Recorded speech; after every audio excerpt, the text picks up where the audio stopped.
First of all, introduce yourself. Hi, my name is Vanya Chave. I'm Dusha Chave's sister, and she's teaching me math. Yeah, so we're going into specifically path planning, which also like move around and get to its goal without crashing.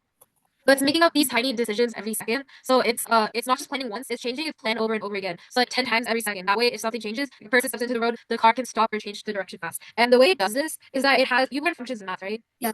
Yeah, so it creates this function of the cost of taking any action, and it's called a cost function, and you add up the cost of making a turn going forward, and what you want to do is the cost will be like kind of like the risk, or you can have a cost function for energy, right? You want to get to somewhere using the least energy possible. Then you need to minimize this cost function, the cost of the energy used, or you can have like a more important cost function is like a safety function. So any cost that you add up is an additional risk to the safety of whoever's in that car. You add up these costs, and what you want is you want the minimum possible cost function, and so you make decisions based on that. Does that make sense? Do you have any questions?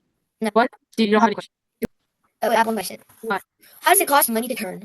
It doesn't cost money. So the cost function is not like a function of how much money it's costing to turn. The cost of the turn is just like what kind of its like the risks are. So like for example, if you're like having a cost function for energy, right? It'll probably take more energy to turn at this point rather than just go straight.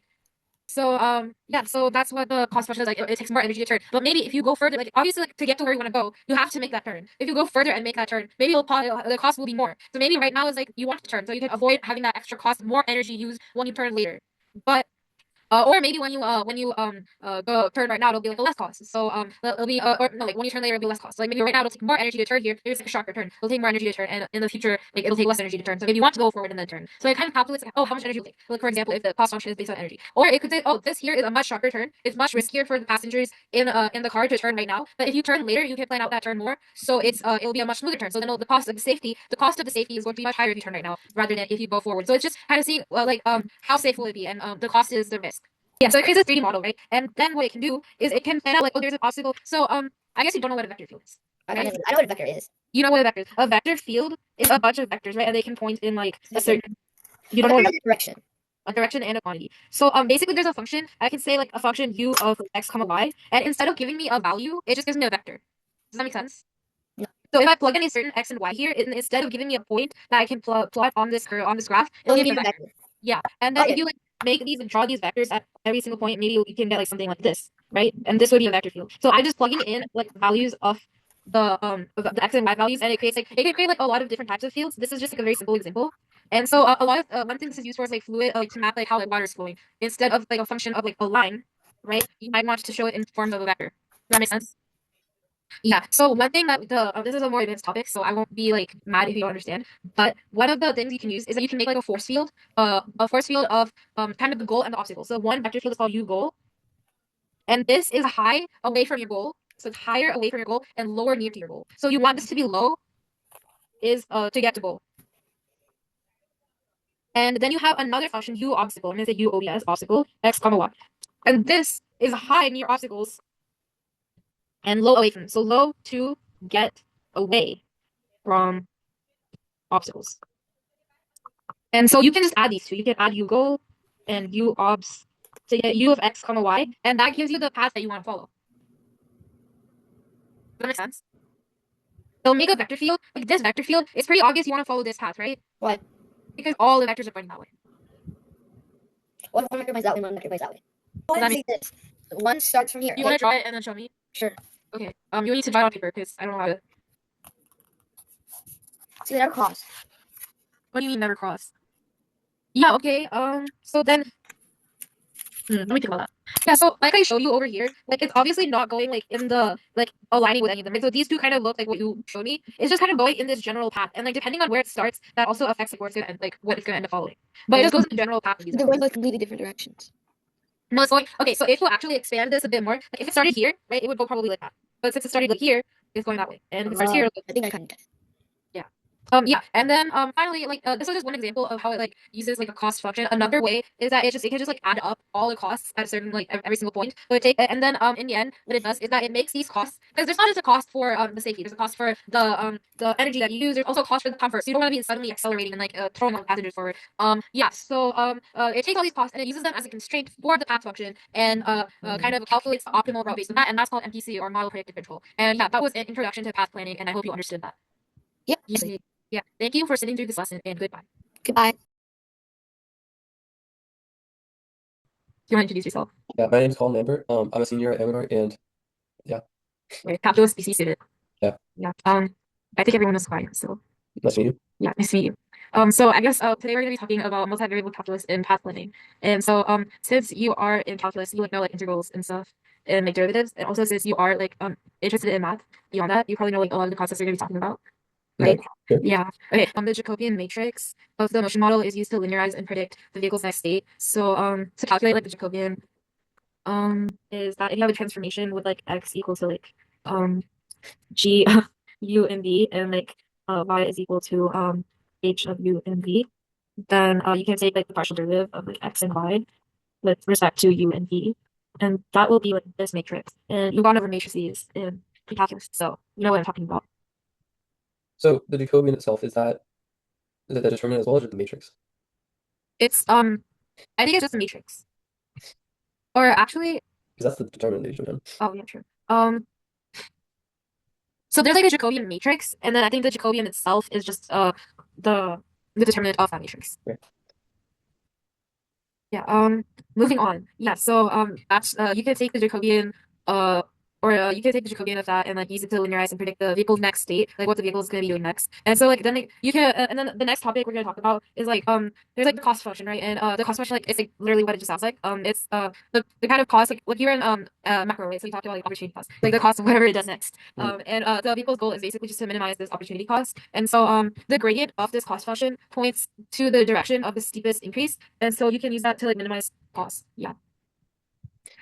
For example, if j of xy measures like the distance to the goal that the vehicle like needs to get to, plus the obstacle, I think like that's its parameters, but then the algorithm shifts the path to the direction of negative delta j or del j x y. And del find like the upside down like delta is called a nabla and it denotes the gradient vector. And the gradient vector is basically just the partial a vector of the partial derivative of the function with respect to x and then with respect to y, or like whatever variables it's using. And so like using gradient descent on the cost of you can use a gradient descent on the cost of j to iteratively update the points that, and then the algorithm computes the partial derivative of j with respect to x and y um at the current position, and then steps opposite to the gradient to reduce the cost. And that's how it finds its next point. Okay, Yeah. it took a while, but we got there. Yes. Okay. The gradients of the vehicle's dynamics, f of x and u, it shows like how small changes in steering or acceleration affect the position. And so the Jacobian of these are used in this thing called extended Kalman filters, which basically just normalize the data and they update the state estimates from the nonlinear sensor models. Mm. Yeah, so Okay, cool. yeah, and then the costs and probabilities are accumulated with integrals. So like you know what a line integral is, right? Because you're in physics as well. Yeah, yeah. Okay. Yeah, so there's like a total traversal cost for like the whole like journey, and that is denoted by this line integral j is equal to integral t 0 and lxt yt ut, and I believe this u is the same u that we were just talking about, but I could also be wrong. When you, sorry, when you know L, what is L? L it's like L could like include things like energy or safety risk, like whatever it kind of wants to calculate the cost for. Like, does that make sense? Yeah. Yeah, So when you talk about energy, you're talking about the amount of like the battery or like I guess fuel usage. Like Tesla's use battery, but, like other cars would use fuel. yeah. Yeah. And yeah, so it just sums up the cost along the path, like what an integral does or line integral. And yeah, and then like I think this is like a pretty big thing, but like there's this thing called model predictive control or MPC, and it's like a control strategy that's based on optimization. So like at each like time step was what they call it, like it solves like a constrained optimization over a future horizon, which is just like a length of time that the MPC controller considers when it's predicting the behavior, and then like calculating the optimal control actions. Is it So is it similar to the EKF, the Kalman filter? I think no, the EKF was just to like normalize data. I think. Okay. Yeah, but like MPC is like just another strategy that is used in path planning. Hmm. Yeah. What And help? yeah, so it's, like, it solves like these optimizations over like a certain period of time. Okay. Yeah. So it predicts the vehicle state, which is like a function z of t, using the motion model. The dz over dt is equal to f z comma u, and then it chooses a sequence of controls u of t to minimize the cost function. Okay. And Wait, wait. is this again the same U? Yeah. Okay. No, I don't think it's the same u. This time u is like the sequence of sequence of actions. So like turning or maybe changing lanes, something like that. Mhm. Yeah. So like to write it out like this is MPC, right? It has like this length of time. And in that length of time, it's going to create a function for the vehicle state z of t. and the motion model is going to be dz over dt, and I don't think it's a partial derivative. I think it's just like a regular derivative is equal to f of z u, and u is a sequence of actions. Ut is like turn right. You know more about driving than I do. Crazy like the whole license yet. Okay, and so on. I think like that's what like Okay, you're not screen sharing, and also I'm not. well, but I was curious. What was it? Okay, so is this like approximating on this time scale? So like if we assume dt equals this like time step that we're finding, would that be kind of similar to how we're solving this with the MDC? Wait, say that again? So like given that we're on such a small time scale, things don't change that much. Yeah, I So think maybe it'll be like a longer amount of time, probably like every 10 minutes or something. How often do you like change something when you're driving? every millisecond. Okay. Well, it wouldn't be that obviously, but you know, it wouldn't be 10 minutes. Yeah. I think it just changes based on well, okay, so this and then okay, what is Z? Oh, Z is the like motion. Or the Z is the state of the vehicle, and then dz over dt is the motion. okay, that makes sense. So if the change in the state of the vehicle, which could be a lot of things, but cool. And then we take that, then this use okay, I get that now. Okay. Holds with the right. Yeah. Okay. Yeah. Okay. So like the rest of like this thing is gonna be about MPC. Just like yeah. So yeah. So then the resulting problem is like a nonlinear program, and like the solver like algorithm I think or code uses the gradient of the cost again with respect to the cost. Or actually, wait, no, I was speaking. The solver uses the gradient of the cost with respect to the controls and the states. So, for example, there's like sequential quadratic programming or interior point methods. Those are like something that came up in my research. And they basically optimize. Well, no, yeah, those are the examples actually. And then there's something more about them. So, yeah. Okay. Yeah, okay. And then the optimization objective is like typically the square distance, like minimizing the square distance to goal, and that pulls the car to the goal, and then penalize the deviation from the desired speed so that it doesn't kind of break the laws and stuff. Okay. Yeah, and then penalize large accelerations and sudden changes just because like that's bad for like the person inside. Yeah. Yeah, this feels a lot like what they call hyperparameterizing or whatever. Is that the right word? Let's see. I guess it's just fine tuning because whenever you have a system like this, it makes sense to have like coefficients that make sense. So. Yeah, and I'm pretty sure it uses like Lagrange multipliers to kind of like take care of all these constraints. Yeah. Yeah. And then so by taking the partial derivatives of these, it can know how to change its trajectory to reduce the cost. So yeah, like some like MPC planners relax the lane change by introducing Lagrange multipliers and using the gradient information to decide if the lane change is optimal. So the MPC is this equation dt dt equals Yeah. Yeah. and then so inside And or rather than this equation, I think it kind of solves the optimization problem. It optimizes probably u because u is like the changes that you're making. It probably optimizes that function according to the constraints of like things like the square distance, the speed error, the change in acceleration and stuff like that. so it's choosing an action based on the current state of the car. I think so. Yeah. Okay. Yeah. So, Or that's what makes sense to me. yeah, I guess so. Yeah, and then if there for these constraints, the Lagrange multipliers incorporate them, and yeah, so in practice, MPC runs on a receding horizon, which means that at each step the optimal control sequence is compounded. So the first control is applied, and then the problem is like resolved, and so it's like not kind of solving the original state of the vehicle. Yeah, and then like you introduce the new sensor data and stuff, and so it's more accurate. So how does this state relate to the things we went over previously? Like what was So I think like the state is like the position function, right, of the car or like whatever vehicle it is. So the state is like the position, and then the derivative is kind of how it's moving, so like the velocity. You're kind of trying to optimize those two things. Okay. Yeah.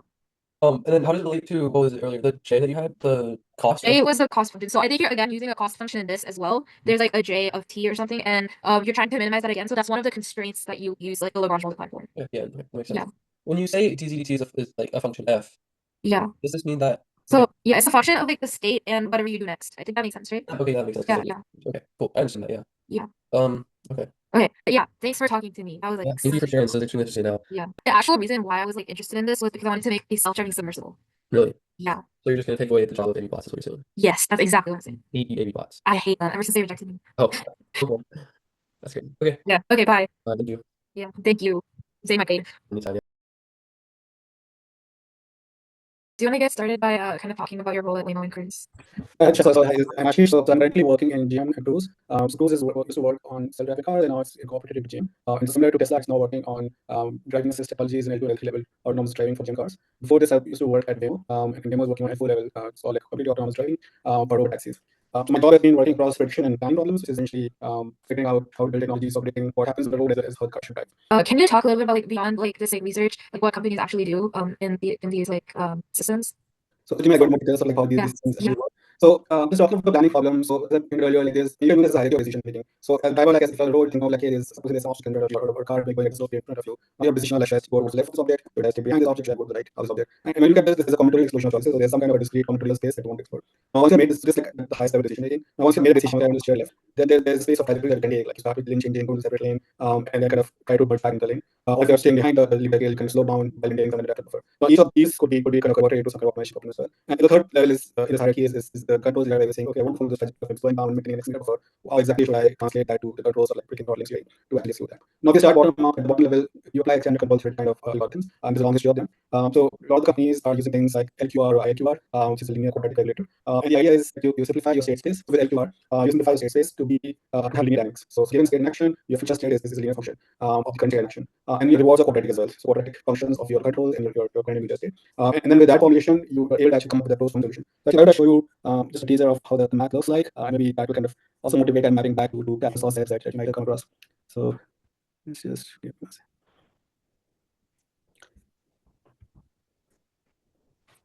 So just going back to this MPC concept, so it's just tricking the top level here. Like the abstraction is that you have some model of the world, you're running out of this problem, and then use the control that is going to your environment. There's some noise that might actually come to the system as and then you get observations by which and goes back to your MPC planning here. So let's keep this in mind as we kind of go to the math.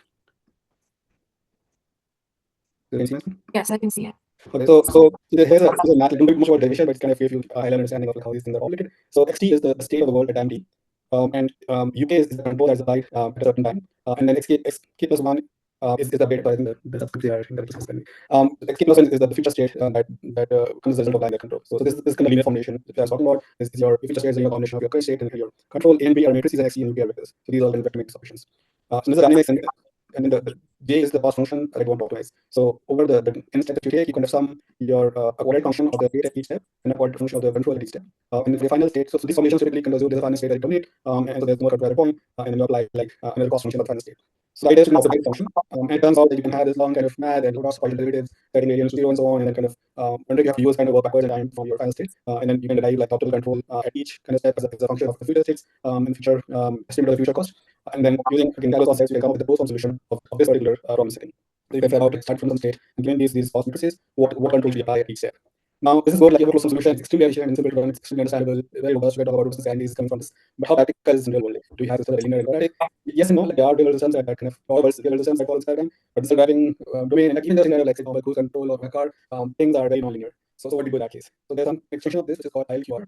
Here so I stands for iterative. So here the idea is you kind of run this optimization iteratively. So at every instant, even if you're supposing you have some nonlinear function, the dynamic function is nonlinear, so no longer linear, you kind of again use some partial derivatives and stuff to linearize this. So you come up with a linear, locally linear kind of approximation of your dynamic model. Similarly, if your cost function is again nonlinear, you use stepwise function and again partial derivatives to come up with a quadratic approximation, local approximation of the cost function. So now if you look at it locally, you again go back to an LQR formulation where you have a linear dynamics and a quadratic cost function and you have a closed form solution. So now you can use iterative optimizations. You take one step along this optimal control and you go to a new state, and then now you recompute your local approximations at that particular state, and then you keep on repeating. So again, so this again is much more expensive than the application because now you have to iterate, your conversions depends on how your cost surfaces look like. It might there's no guarantee that it might converge in pixel time or it might take forever. So you might have to do lots of tricks to make this work like this. But this gives you a way to kind of deal with non-linear worlds. And so typically like these trajectory generation or motion planning layers would typically use this because what they're saying is hey, you have this trajectory, you're very close to it. Now the goal is to kind of go back to the first trajectory. Maybe you deviate a little bit because of some mechanical issues because maybe the road kind of know exactly how it is going to be, maybe on stage, maybe there's lag in your controls when you're playing to the cars, you deviate a little bit. Now how do you smoothly get back to the trajectory? So these are local divisions, you're not dealing with combinatorial problems of like how to navigate around objects. Now, these solutions work pretty well. They say like, how do I come back to the reference trajectory while making it smooth, not having a jerky behavior of passengers, and still kind of being as close to right as possible. So this is where these things come. That's an application, and this application is in the higher layers that I say can't figure out how to navigate around objects or what your trajectory is. Often like different applications would pattern smoothly that trajectory goes wrong. So you came up with a way to navigate around object, but it doesn't necessarily follow a kinematics kind of constraints well. So then you run a local kind of optimization around the initial kind of trajectory to create something that at least looks like something that's follow on an actual car. So as opposed to certain steps, would still be useful even for a higher layer of planning. So yeah, so this was like the lower level kind of classical control system, and there's newer formulations that use more kind of deep learning. It's also so yeah, if you want to know, so can start adding that with that. Yeah, that was like really detailed. So thank you for that like really detailed explanation. But yeah, could you talk now like about the higher levels as well? Yeah. So before I dive into that, like why do we need that? So that's a lot about it. In a real car, like self-driving car scenario, the world is really dynamic. There's multiple lanes in the road. You're trying to figure out how to navigate around this. At any instant time, you figure out multiple options. Like maybe you start going towards the left of an object, then you figure out there's other people in the lane. You have to track into there. Or you start doing something, and the other car on the road starts reacting in a way where you depend on that action. Maybe it starts kind of nudging into your lane. You need to react to that. So now, given this non-deterministic world, you you have a very large kind of search space. So now if you start optimizing using these algorithms, there's a complete explosion of things, and every kind of choice that you make in terms of this combinatorial thing, there's this iterative cost optimization that you need to do, and that becomes very very hard because typically in your APC kind of formulation you want to replan say every at like 10 hertz or even higher, like 20 hertz. So if you're planning every 100 milliseconds or so, running these costly optimization problems becomes hard.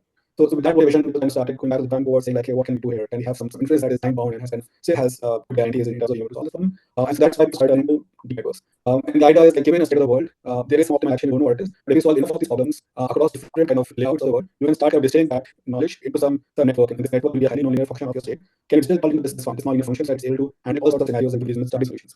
So you can give into your world geometry any kind of layout of the cars, what is the set of optimal controls like or optimal recipes that you think of, and then use that to see your maybe I2R search to kind of then do look optimization on it. So that's the motivation of why we want to go to deep learning.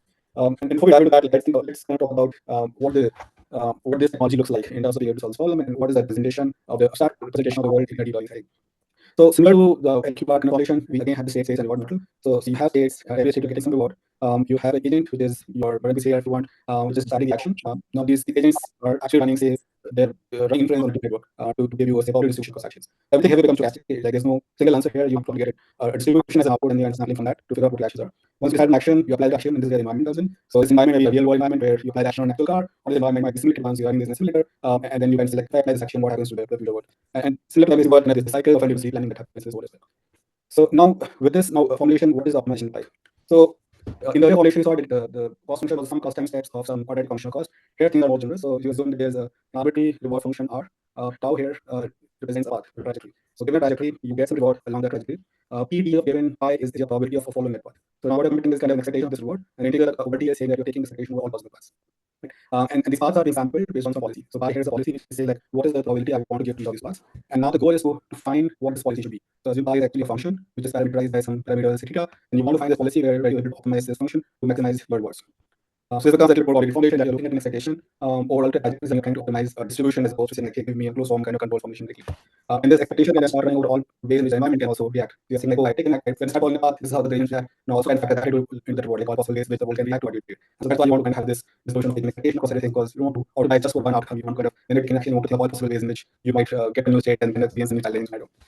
So this is setting very similar to the other setting, but kind of like dealing with the stochastic world, dealing with continuous worlds, and so on. And now the interesting part, I don't want to go into much detail. The interesting part is the calculus aspect that I think is relevant. So now, if I wanted to similarly optimize this function, so we make optimization. Typically, when you optimize this function, we say, okay, take the first derivative, set to 0, and kind of that's how you get minima, or you guys start walking the direction of the gradients, you take gradient point, walk, take a small step, and then you go to gradient and keeping that. So you can like similar ideas for this complicated cost function as well. So that's the parameters. I just said like, let's look at formulation again. So what you're optimizing is this expectation. So E is expectation.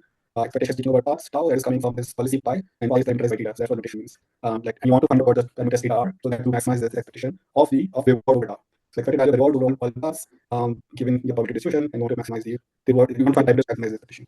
Now, how to get variance of this expectation? And that's where this kind of math kind of this huge derivation that is not really with, which is now this derivative is a pipeline integral over tau. So it becomes like kind of combines both the concepts of taking derivatives and integrating things. And then the kicker is like using linearity of derivatives and integrals, kind of moving the derivative inside the integral. And there's other things called a derivative trick that I won't go into. That is how do you then deal with this partial derivative of theta with respect to this, and then convert it back to an expectation. So if you follow the derivation, what ends up happening is you the gradient of this cost function becomes another expectation over and it's the terms of expectation are the log of the probabilities that you're trying to optimize times the reward. And then to share is like now you want to boost the probabilities along paths that have high rewards. You want your probabilities towards the line, and so that gradient kind of gives you that form.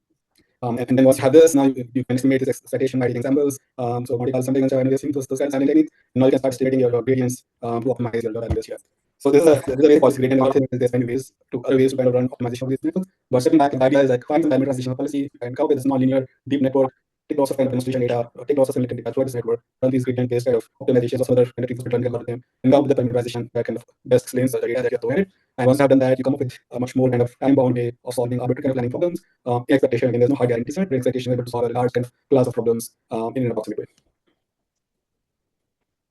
Yeah, that was like really enlightening. Thank you for all that information. It was really going beyond the research that I did, and yeah. Yeah, it's yeah. great chat. And hopefully, like to everybody who's kind of like doing calculus and stuff, this hopefully like these things really motivate you to kind of understand the theory, because there's actual real world application to all the hard concepts that you kind of go through in high school. And kind of I showed you a teaser, but there's a lot of optimization theory. There's a lot of kind of calculus applied to kind of a lot of real world systems out there, and robotics, along with self-driving, like these are sharing all of these technologies, and they're making very fast progress. So I will encourage everybody to kind of really brush up on calculus and then kind of go and experience these real world things, because this is where the technology seems to be progressing in the current world. Yeah.